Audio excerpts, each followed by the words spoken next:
Hey, what's up, everybody? It's Dominic D'Angelo. Hopefully, I'm not super leggy like I was, but I'm here. It's Rumor and Innuendo. We have no countdown today. Technical issues going on, but I'm here with Mr. Robert Carpus, WD creative _ish. Robert, happy Wednesday to you. You know what that means, right? No, you're not allowed to do it. You botched this entrance so bad. I'm sitting here for 2 minutes texting you. I'm like, where the hell is the guy? Sent me a rundown. We're all ready to go. You don't get to play the music, Dom. Dang it. That's the rules. Dang it. I screwed up. Hey, everybody. I don't see an overwhelming demand of people begging for it, so I think we're okay. Let's say hi to the folks in the chat. Warner Bree says, hello, God. Hello, RNI. I'm so excited. Some might say I can't hide it. I guess I stand corrected. Dom. Yes. Should I play it? I'll play it. You know what? Let's lighten the mood here, huh? Let's do it. Where's it at? Oh, there it is.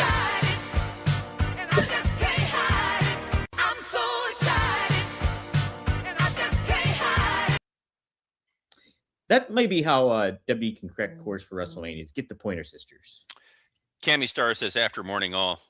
Wrestling Old Head says, good after morning all. The most exciting thing about Dynamite is if MJF calls Kevin Knight out for snitching on his proposed gimmick match last week. Mark Marin said, I've made it once again. I sure hope MJF doesn't stay in AEW forever. You and I both, Mark. I would love to see him go where he belongs. Devin Dowling says, Ayo. Ayo. Ayo. Oh, hey, Marty. Ayo, puppy. Come here, dude. Dre Owens, hello, RNI. So excited for Dynamite. Ignoring that Jennifer said that they missed the music. You got your music. All right. He played the song. We lived it. We're here. Dom's wearing gloves like he's about to beat up some people like a street tough. This is my Streets of Rage attire. Remember that game? I do remember that game. You look like when Boss Man was the guardian angel in WCW. Yes. All right. It's the vibe we're getting here. The vibe I'm getting at the moment is that there's Dynamite tonight. And I can confidently say, as I just came off 5 back-to-back meetings, I have not read the Dynamite preview. So I am, and Kevin Kellum, the Kevin in Hell himself, said puppy run-in. Kevin Kellum's going to be doing a run, and we'll bring him on to promote his new comedy special once that drops. Yes, April 1st. April 1st. I was going to say, as we're on the road to WrestleMania, we're also on the road to Kevin in Hell, which I got a little preview of some of it, and good stuff right there. High quality stuff. High quality stuff. I'm sure that Dom has got some high quality stuff lined up for this show, namely the Dynamite preview. It says MJF versus Jetfly. Yes. Huh? Yes, MJF is defending his AEW championship against Kevin Knight. Wait, it's a title match? I think that's what it was listed at. Hi, Marty. Man, Marty. Even Marty was like, there's no way they give it away a title match on TV. What? Zoinks? Zoinks. Let's go through the preview of Dynamite. Let's do it. Hey, Robert, if you had to guess, where are they hailing from tonight? Tonight, they are absolutely hailing from Poughkeepsie, New York. Ooh, a little off there. The home of Eddie Guerrero, El Paso, Texas. A Marty Robbins song, if you will, deep down the heart of El Paso. So the lasso from El Paso. Ooh, yes. You know, shouldn't they have the Texas Death Match tonight, Robert? They shouldn't have the Texas Death Match at all, Tom. It makes no sense. It is muy stupido, as they would probably say in El Paso. Oh, yes. My accreditation as a member of the Foreign Language Honor Society in high school finally coming to fruition. Were you fluent in Spanish? Lo siento, pero no hablo español. Oh, my goodness, Robert.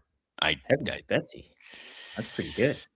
Devin Allen says, if it was in Poughkeepsie, I'd get free tickets, so come back to New York. So let me get this straight, Devin. Your argument is that AEW should come back to New York to not sell tickets.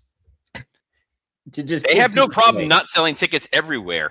So Poughkeepsie, not really much of an encouragement for them. No. Well, hey, maybe what is encouraging is there is indeed the AEW World Championship, MJF. He's the champion. He's he's taking on Kevin Knight. What do you make? Do you make any sense of this, Robert? Can you? Yeah, Kevin Knight is 1/3 of the. Did you know the AEW has a trios title? Wow. Yeah. Get the heck out of Dodge. They have a trios title, and Kevin Knight holds that trios title Got it. with, I believe, Hangman Adam Page, maybe one of the three folks holding on to that title, as is Mr. Speedball Mike Bailey. Yes. So, I guess that does that for him a right to makes sense. Yeah, let's get to one of Tony's favorite things for a long time was goon fighting. You start with the lower level guy, and then you fight your way up to the big boss. It's pure Contra booking. It is Contra. It's like Mortal Kombat, the tower's combat. When you go up the tower. No, because at least everyone in the Mortal Kombat tower were like worthy to. We talked about Mortal Kombat before. I don't understand why. There was a dude who had a bunch of arms. Goro. Yeah, having him face one of the trios guys, it'll be a great back and forth match. It's a great spotlight for Kevin Knight. I think it's a chance for Kevin Knight to show that he can be a main event style fighter. Yes. I think he's capable of a top star stuff for AEW at some point in time, for sure. I think he's got great promo skills. He's one of those guys who, when they brought him on, I went, he's got a great look. He's great in the ring. Hopefully they actually follow through with him, as opposed to the litany of other guys that just kind of show up and then fall by the wayside. One of the few things WWE has been doing correctly of late is the way that they've been spotlighting Trick Williams and Javon Evans and making them, and Obafemi, making them feel like they are consistently important figures in the main WWE roster. Yeah, that is true. I mean, they're incorporating them in the right, proper fashion that makes them feel like they're on their way or kind of already there at some point, particularly Trick Williams in that. And I know someone in the comments said it's kind of like Bret Hart 1, 2, 3 Kid. There's very much that vibe to it. And I think that Max is absolutely going to rise to the challenge. It's a nice spotlight for Kevin Knight. And I'm intrigued to see what happens. I would dare say something heinous and horrible will probably happen to Kevin Knight to get some of that good old fashioned heel heat. That's right. Oh boy, we'll have to wait and see. Robert, that's not the only title being defended tonight. As a matter of fact, the AEW is it the Continental title? No. Is it the International title? No. The TNT title? Nope. Is it the TBS title? No. Is it the Ring of Honor World title? Nope. Is it the CMLL title that Claudio Castagnoli holds? Is it the AEW Women's Tag titles, of which I was holding one of those belts on Saturday? You're getting warmer. Is it the AEW Women's title? Nailed it. Thekla, she's your champ. Did you know that? She's the champ. I'm aware that Thekla is the champion, and I'm guessing that she is defending against Thunder Rosa. Correct. So it's Spider-Woman versus Thunder Lady. Spider-Woman versus Thunder Lady. I'm pretty sure as a movie Mystery Science Theater 3000 would have covered. That's right. I do want to Kevin put something in the chat. I want to know what Robert and Dom think of the reported big WrestleMania move on SmackDown this week, reported this morning. Is there a big Well, you're the news aggregator, man. So let's see if I can aggregate this. While I talk about this Thekla Thunder Rosa match, I'll let Dom do some digging here. But as far as this match, I think it's a nice opportunity to further the Chris Statlander storyline that they're telling with Thekla. I don't see them changing the title and putting it on Thunder Rosa. Thunder Rosa popping up on TV like a week ago when we hadn't seen her in quite some time, and her like, what? I've been here all along, was delightful. I don't think Thunder Rosa is going to shy away from Thekla's more physical in-ring style. I think it should be a lot of fun. And much like the MJF match, it's a good way to push forward the bigger, your bigger matches. Get you excited for Chris Statlander, Thekla. Get you excited for MJF, Hangman Adam Page. I like the aspect when it comes to Thekla and Thunder Rosa. I like Thunder Rosa a lot. I've always thought she should have been pushed to the moon and stuff like that. So it's nice to see her back in the picture, even though she's had her injuries and been off TV like we've talked about before. But it'll it'll be cool to see her kind of in the mix again at the very least. According to what I'm kind of seeing, Robert, so Self-Made Pro is reporting that Triple H wants to book Cody Rhodes versus Randy Orton at WrestleMania 42 instead of previously expected Cody versus Drew, or some kind of multi-man title defense for the latter. Backing this up, PW Insider Elite claims the plan right now is for Drew to drop the WWE title to Rhodes on this week's episode of SmackDown. So, Robert, there it is. It's a decision. It's a panic button. Oh, that panic button is being pushed really, really hard here. And I talked about it with Scott Chaplin in depth about the possibility of what we may see on SmackDown this week and whether or not they would actually put the title on Cody. Mm-hmm. I said no, because Drew has been so involved in everything that's been going on with interfering, costing Cody his shot, costing Fatu, going after Randy. It would be an incredible disservice to remove Drew McIntyre from that match. I think a Drew, Randy, Cody triple threat match makes the most sense. My guess, what I've been predicting for quite some time, is that Sami Zayn is going to be the guy behind all these Jacob Fatu attacks. And then you've got a fun personal story there with Fatu and Sami. So it doesn't feel like a huge miss that Fatu is not in the WWE title match. If they just immediately do a panic thing and, oh my gosh, here's Cody, the audience is not going to react well to that. There's not a great immediate story to tell with Randy and Cody. There is a story down the road. The idea that Cody was part of Legacy and Randy is now kind of getting back into the voices in my head. The Viper, the Aleister Black is drawing the sinister Orton back out again. That's a fun story.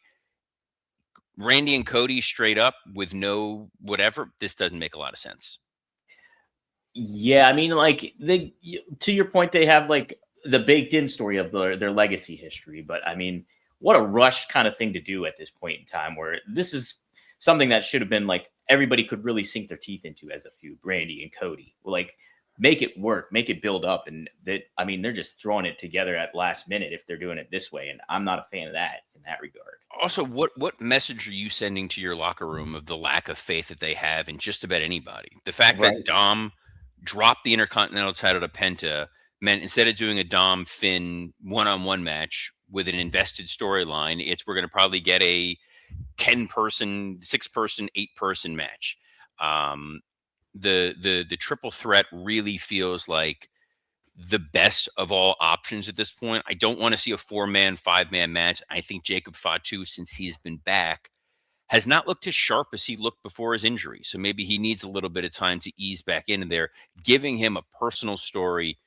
The fact that Drew is so adamant that he didn't take out Jacob Fatu before, when he has not shied away from attacking people left and right, and the Sami being all sad, it's the thing that makes the most sense. Get 2 matches out of this, keep Drew involved. Drew retains by some degree of chicanery, and Cody gets himself into the match, which pisses off Randy. That seems like the best option. Drew not being part of the world title match at this stage, it's tough to rebuild that guy after. Is there another option you could put Cody in at this point in time that's not the title match? Cody loses to Drew and snaps, and then him and Sami, Sami Fatu triple threat. Okay, not as good. Mm-mm. The challenge you have with Cody right now is, I know that the audience is a little mixed on where they're at with Cody Rhodes. Cody Rhodes is still a huge merchandise mover. He is still very much the face of SmackDown, and there is not an immediate replacement. Mm-hmm. You know, Jacob Fatu is a fine 1B babyface at the moment. He's not Cody Rhodes, and Cody is the week in, week out, day in, day out guy who's selling tickets.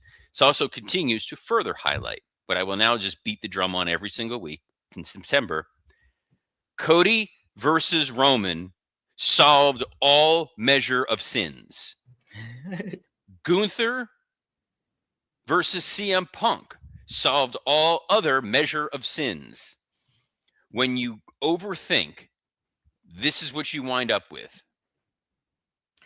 And when you think about what they've been doing, like with Gunther, obviously ending AJ, ending Cena, ending Goldberg, CM Punk's up next. That's sure you had him versus Gunther at SummerSlam or whatever it was, but now this has a different story to be told with it all. Too. Well, the story is being told right now is that they are in pure and total panic mode while AEW is telling more grounded, consistent stories, which is baffling. Yes, it's MJF and Hangman. The stipulation is stupid. The added stipulation of if I lose, I will never challenge for this title again. Burn them so badly from that Cody Rhodes thing. Like, you think that they would learn. Why not bring back the exploding ring at this point? Was it really exploding? Wrestling Old Head says they don't have many options that draws interest. They should have done the Rogue Gallery. They were building up the Rogue Gallery, and then they made this decision to put the title on Drew, which I love Drew. I didn't understand the decision at that point in time. Mm-hmm. And when they booked it at 3 Stages to Hell, I'm going, something's off here, unless the idea is that Fatu pops up, which was going to make Cody look weak. They couldn't make Cody look weak, and instead they put the title on Drew, and while Drew has been killing it, he's killing it in a way where it's not improving the overall show. And that's where it's an issue. Absolutely. We'll be talking about this more moving forward in the week. But let's continue. Oh, I'm sorry. We're not giving more love to what else is on Dynamite tonight. What else is on Dynamite tonight, Dom? I'm sitting here talking about Thekla instead of the WrestleMania main event. And while Thekla is a fine women's champion, we know what happens to that women's division. They win, they're on for a little while, and then they wind up falling into a black hole where they currently are storing Serena Deeb and Hikaru Shida and I guess Mercedes. Remember Mercedes Moné? She used to be a wrestler on this program. What happened to her? Well, hey, if you are in the women's division, you might be a tag team. And the Brawling Birds are that. That's Jamie Hayter and Alex Windsor. They're going up against a new tag team in AEW, The Inspiration, Robert, tonight. What do you think of that? Huh? Okay. Yeah. I don't mind that match. I like The Inspiration. I enjoyed them as the Iconics. They were ones where I was surprised that they were in TNA. I didn't know that they were still wrestling together, which is great. Yeah. And the Brawling Birds, Alex Windsor. And Jamie Hayter. I like Jamie Hayter quite a bit. I do too. And Alex Windsor has certainly been a welcome addition to the AEW roster. Let's give you a couple tag teams to care about and then see who's going to ultimately face the Babes of Wrath. I think the Brawling Birds, they should. Oh my God, why am I blanking? Oh my God, why? Jamie Hayter. If anyone's watched the show the last few years, is gonna they got an answer. Jamie Hayter, she's got the Daphne from Scooby-Doo look. Make Alex Windsor Thelma.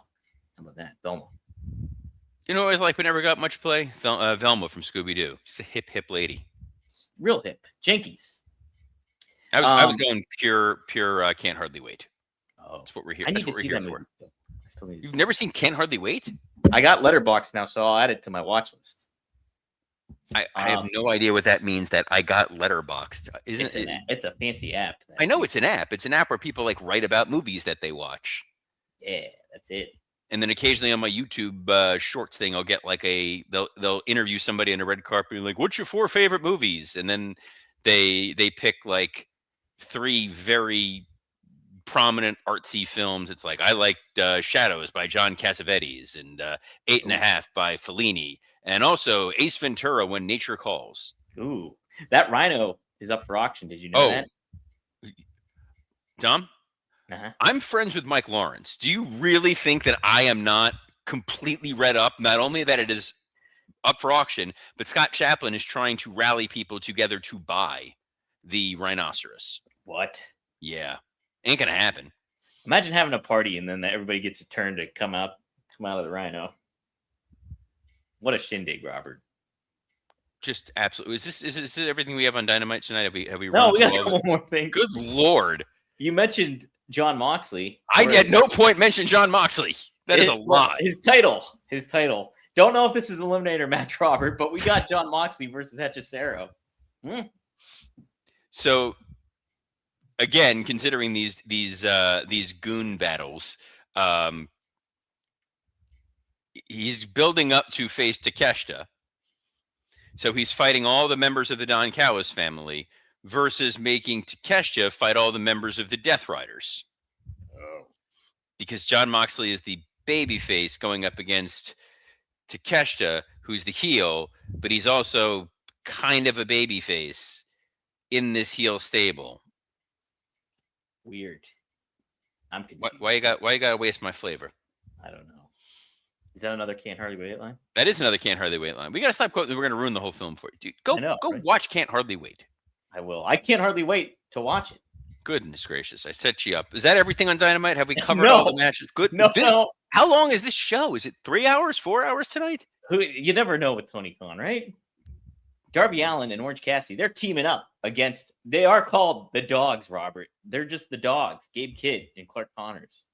Wait, that match isn't happening on a pay-per-view? No. So they're fighting into it right now. So we're getting Orange Cassidy and Darby Allin, two of your pillars. Yeah.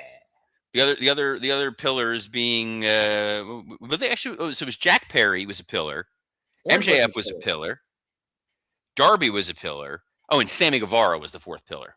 Wasn't Britt a pillar too? I think Britt. No, Britt was never a pillar. She was.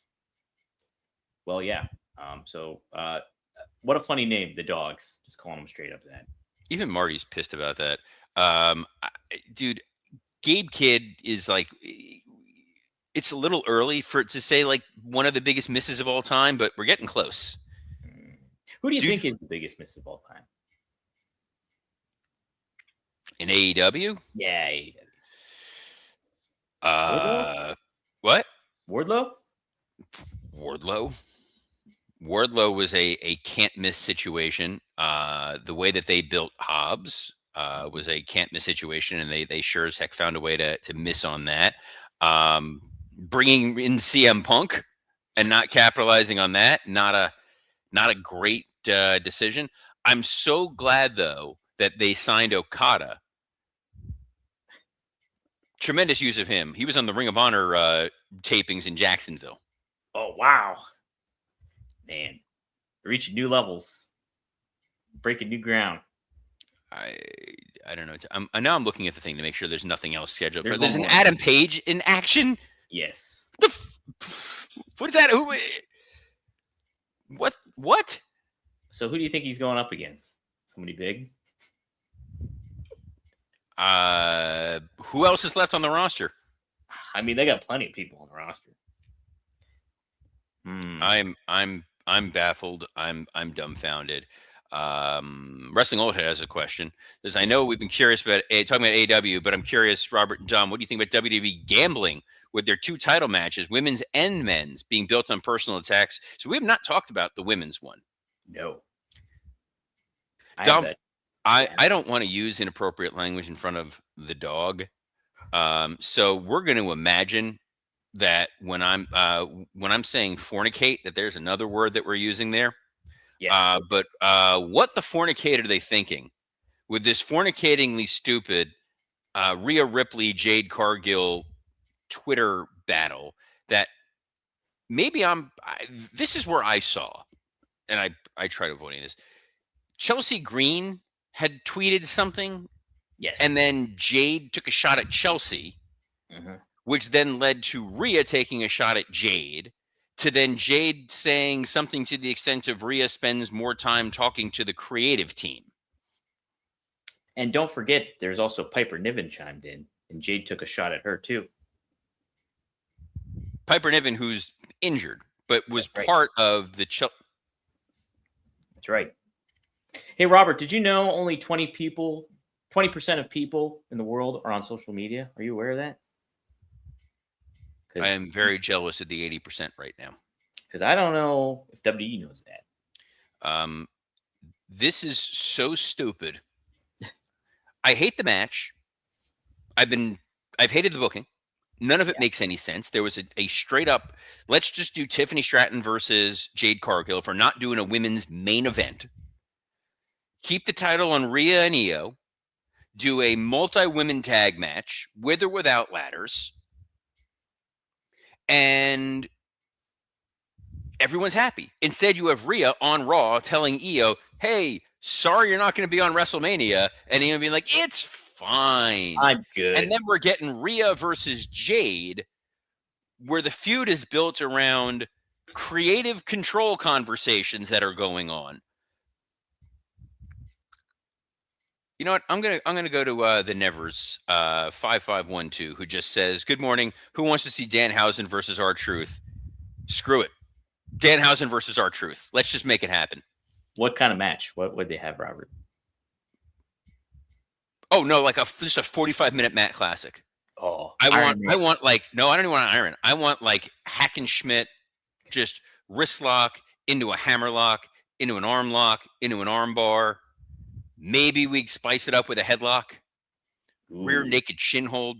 Yes. That's it. No, that's a little too. We don't want that kind of high spot, man. Okay.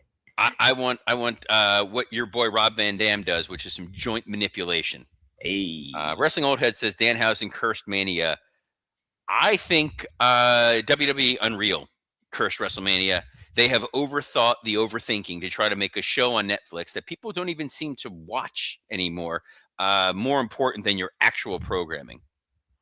Do you think this speaks to the bubble that exists in WWE, where it's just like everybody's so ensconced in what's going on inside that they're not aware of how the perception is outside? I think that what happens and this happens in comedy, and I have this conversation a lot with Dan and Mike and Scott. We talk about this, where you've seen the same joke so many times in rehearsals that it stops being funny, and you forget that the audience has never seen it once. Yeah. So by the 10th, 11th time you're rehearsing a joke, it's like, all right, I get the punchline out, but greater audience hasn't seen it. When you're looking on that whiteboard and it shows Gunther versus John Cena, by the 7th, 8th time you're looking at it, it's like, that match isn't exciting anymore, but yet the audience has still not seen it. WWE keeps making this mistake. And I think that they're just overthinking the overthink. And if they would have gone right down the middle with what these matches could have been at WrestleMania, we would be in a great spot right now. Instead, there is nothing set for WrestleMania that I'm really excited about seeing. But what I am excited about, Dom. What's that? So excited that we'll be back tomorrow, as we are every Monday through Friday at noon Eastern, on a plethora of platforms, including WWE Creative _ISH X account, the @Dominic D'Angelo X account, the @SE Scoops X account, and on YouTube, on Studio One Sports and Podcast Heat. So on behalf of the guy who may be late for the show, but never late for dinner, Dominic D'Angelo, I'm Robert Karpolis. Best of luck in your future endeavors. Hi, everybody. I'm homeless. Shh.